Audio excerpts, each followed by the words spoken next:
Good morning to all of you.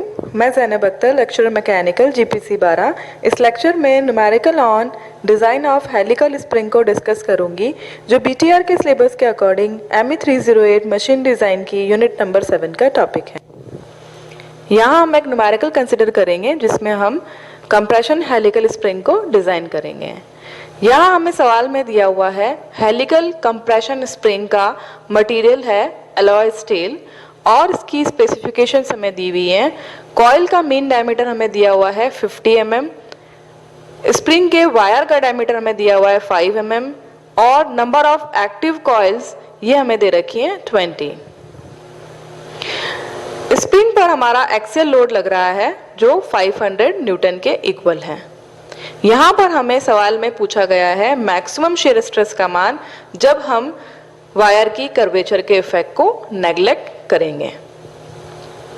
तो जैसा कि हमें सवाल में यहाँ कैपिटल D का मान दे रखा है 50 mm, यहाँ हम डिनोट कर देते हैं capital D 50 mm, small d wire का डायमीटर है 5 mm, small n number of active coils हमारे हैं 20 और लगने वाला लोड हमारा है 500 न्यूटन। तो W का मान हम यहाँ पे लिख देते हैं 500 न्यूटन। तो जैसा कि हम जानते हैं हमारी मैक्सिमम शियर स्ट्रेस जब हमारी वायर की कर्वेचर के इफेक्ट को हम नेग्लेक्ट करते हुए चलें तो टॉ का मान हमारा होता है KS multiply with 8WD upon pi D का क्यूब। तो KS यहाँ पे क्या है, KS हमारा है शियर स्ट्रेस फैक्टर। तो शियर स्ट्रेस फैक्टर KS का मान जैसा कि हम जानते हैं 1 + 1/2C होता है। तो यहाँ पर मैक्सिमम शियर स्ट्रेस की वैल्यू निकालने के लिए हमारे पास में कॉइल का डायमीटर होना चाहिए, वायर का डायमीटर होना चाहिए, लगने वाला लोड होना चाहिए और शियर स्ट्रेस फैक्टर हमारे पास में होना चाहिए। तो यहाँ पर हमें कैपिटल D का मान दे रखा है, स्मॉल d हमारे पास में है, लगने वाला लोड W हमारे पास में है। तो KS को हम कैलकुलेट कर लेते हैं 1 + 1/2C से। तो यहाँ पर C क्या है, C है हमारा स्प्रिंग इंडेक्स। तो स्प्रिंग इंडेक्स जैसा कि हम जानते हैं ये हमारा रेशियो होता है कॉइल के डायमीटर और वायर के डायमीटर का। तो कॉइल का डायमीटर में दे रखा है 50, वायर का डायमीटर हमारे पास में है 5। तो 50/5 ये हमें मिल गया C का मान यहाँ पर 10। इस 10 को हम यहाँ पर C के मान को पुट कर देते हैं शियर स्ट्रेस फैक्टर की वैल्यू निकालने के लिए। तो हमें फाइनली शियर स्ट्रेस फैक्टर का मान मिलेगा 1.05। तो वायर के कर्वेचर के इफेक्ट को नेग्लेक्ट करते हुए मैक्सिमम शियर स्ट्रेस का मान निकालने के लिए हम यहाँ पर शियर स्ट्रेस फैक्टर की मान को पुट कर देते हैं। तो ये हमारा KS है 1.05, W का मान हमें दे रखा है 500 न्यूटन। इसके बाद हमें वायर का डायमीटर स्मॉल d दे रखा है 5, कॉइल का डायमीटर में दे रखा है 50। तो सभी वैल्यूज को हम यहाँ पे पुट कर देते हैं तो हमें मैक्सिमम शियर स्ट्रेस की वैल्यू मिलेगी यहाँ पर 534.7 न्यूटन पर mm²। तो ये हमारा फाइनली हमें यहाँ पर 534.7 मेगापास्कल यहाँ पर मैक्सिमम शियर स्ट्रेस की वैल्यू मिली। तो हमें नेक्स्ट न्यूमेरिकल दे रखा है जिसमें हमें हेलिकल स्प्रिंग को डिजाइन करना है। इसके लिए हमें हेलिकल स्प्रिंग के वायर का डायमीटर दे रखा है 6 mm और हेलिकल स्प्रिंग की कॉइल का आउटसाइड डायमीटर दे रखा है 75 mm। स्प्रिंग के लिए परमिसिबल शियर स्ट्रेस का मान दे रखा है 350 मेगापास्कल और मॉडुलस ऑफ रिजिडिटी का मान हमें दे रखा है 84 किलोन्यूटन पर mm²। यहाँ हमें स्प्रिंग की डिजाइन करने के लिए स्प्रिंग पर लगने वाला एक्सियल लोड कैलकुलेट करना है और दूसरा हमें कैलकुलेट करना है स्प्रिंग की पर एक्टिव टर्न पर लगने वाला डिफ्लेक्शन, यानी हमें मान निकालना है यहाँ पर del/n का। तो ये जो हमें मान निकालने हैं यहाँ पर एक्सियल लोड का और डिफ्लेक्शन पर एक्टिव टर्न, ये हमें दो केसेस में निकालने हैं। फर्स्ट केस हमारा होगा जब हम कर्वेचर के इफेक्ट को नेग्लेक्ट करके चलेंगे और दूसरा केस हमारा होगा जब हम कर्वेचर के इफेक्ट को कंसिडर करके चलेंगे। तो जैसा कि हम जानते हैं जब हम कर्वेचर के इफेक्ट को नेग्लेक्ट करते हुए चलते हैं तो उस केस में हमारा शियर स्ट्रेस का मान होता है टॉ KS multiply with 8WD upon pi D का क्यूब। तो इस फॉर्मूले के बेसिस पर हम यहाँ पर निकाल सकते हैं एक्सियल लोड W का मान, क्योंकि हमें सवाल में परमिसिबल शियर स्ट्रेस का मान दे रखा है। स्प्रिंग के वायर का डायमीटर स्मॉल d का मान हमें दे रखा है। KS का मान हम कैलकुलेट कर सकते हैं फॉर्मूले से। ये हमें जैसा कि हम जानते हैं हमारा KS होता है 1 + 1/2c। तो यहाँ पर स्प्रिंग इंडेक्स की वैल्यू के बेसिस पर हम यहाँ पर Ks का मान कैलकुलेट कर सकते हैं। अब जब हमें स्प्रिंग इंडेक्स का मान निकालना है तो स्प्रिंग इंडेक्स हमारा क्या होता है, ये हमारा होता है कैपिटल D कॉइल का डायमीटर और स्प्रिंग के वायर के डायमीटर के रेशियो के बराबर। तो हमें यहाँ पर स्प्रिंग के लिए कॉइल का मीन डायमीटर, जिसे हम इनसाइड डायमीटर कहते हैं, ये हमें दिया हुआ नहीं है। तो हम यहाँ पर स्प्रिंग के आउटसाइड डायमीटर के बेसिस पर और स्प्रिंग के वायर के डायमीटर के बेसिस पर इन स्प्रिंग का इनसाइड डायमीटर यहाँ पर कैलकुलेट कर सकते हैं। तो जैसा कि हम यहाँ फिगर में देख सकते हैं, हमारी स्प्रिंग का जो आउटसाइड डायमीटर है उसमें से यदि हम वायर के डायमीटर को माइनस कर दें तो हमें स्प्रिंग का इनसाइड डायमीटर मिल जाएगा, जिसे हम मीन डायमीटर भी कहते हैं। तो ये हमें कैपिटल D मीन डायमीटर कितना मिलेगा, हम माइनस कर देते हैं 75 में से 6 जो वायर का डायमीटर है इसको, तो हमें फाइनली मिलेगा 69 mm।